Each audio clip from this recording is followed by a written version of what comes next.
திருச்சிற்றம்பலம்.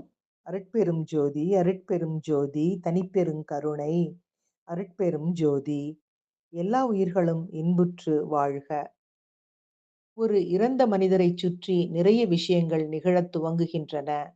அவர் ஒருவரை நேசித்திருப்பார் எனில், அவரது வாழ்வு ஆற்றலின் ஒரு பகுதியை நேசிக்கப்பட்டவருக்கு வழங்கியிருக்கிறார் என்பதாகிறது. நேசிக்கப்பட்டவருக்கு வழங்கப்பட்ட வாழ்வாற்றல் பகுதி, இவர் இறக்கும்போது நேசிக்கப்பட்டவரிடமிருந்து இவரை தேடி உடனடியாக திரும்ப வந்து விடுகிறது. நீங்கள் இங்கே இறந்தால் உங்களது காதலி தூர தேசத்தில் வாழ்கிறாள் எனில், அவளிடமிருந்து ஏதோ ஒன்று அவளை விட்டு உடனடியாக விலகுகிறது. ஏனெனில் வாழ்வின் ஒரு பகுதியை அவளுக்கு கொடுத்திருக்கிறீர்கள். அந்த வாழ்வாற்றல் பகுதி உங்களிடம் திரும்ப வருகிறது. நீங்கள் நேசிக்கிற ஒருவர் இறந்து போனால், உங்களிடமிருந்து ஏதோ ஒன்று இழந்தது போல உணர்கிறீர்கள். ஏதோ ஒன்று உங்களிடமும் மரணித்துப் போகிறது. ஒரு ஆழமான பசுங்காயம், ஒரு ஆழமான இடைவெளி உங்களில் ஏற்பட்டு நிற்கிறது. நேசிக்கிறவர் இறந்து போகும்போது, நேசிக்கப்படுபவரிடமும் ஏதோ ஒன்று இறந்து போகிறது. அவர்கள் ஒருவரோடு ஒருவர் ஆழமாக சம்பந்தப்பட்டிருக்கிறார்கள். உதாரணமாக புத்தர் இறக்கும்போது பிரபஞ்சத்தின் எல்லா இடங்களிலிருந்தும் அவரது மையத்தை நோக்கி அவர் வழங்கிய ஆற்றல்கள் திரும்ப வரப்பெற்றது. இப்போது இது ஒரு பிரபஞ்ச செயலாகி விடுகிறது. ஏனெனில் அவர் பல பல வாழ்வுகளில், மில்லியன் கணக்கான வாழ்வுகளில் சம்பந்தப்பட்டிருப்பதால், பிரபஞ்சம் முழுதும் அவர் வழங்கியிருக்கிற ஆற்றல்கள் அவரை நோக்கி திரும்பி வருகின்றன.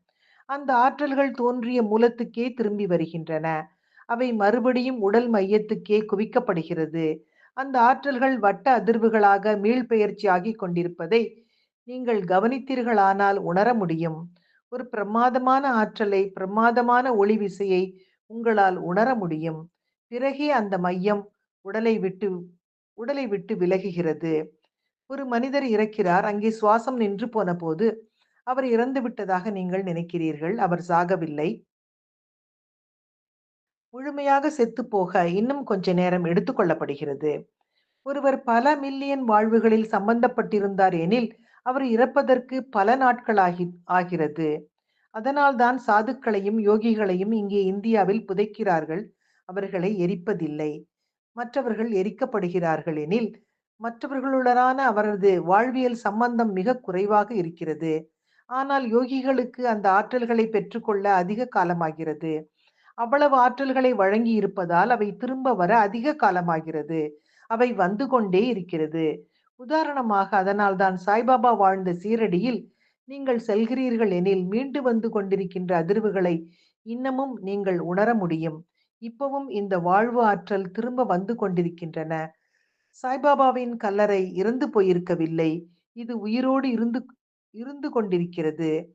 ஆற்றல் திரும்பிக் கொண்டே இருக்கிறது. இந்த உணர்வை எல்லா இறை ஞானிகளின் சமாதிகளிலும் நம்மால் உணர முடியும்.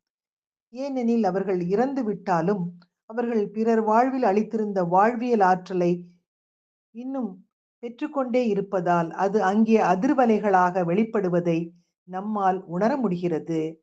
அவர்கள் இன்னும் மறையவில்லை. மரணமில்லா பெருவாழ்வு என்பது இதுதான் என்று சொல்லி, இதை இன்றைய சிந்தனையாக்கி மகிழ்வோடு காலை வணக்கம் சொல்வது உங்கள் அழகம்மை சுவாமிநாதன். Happy morning.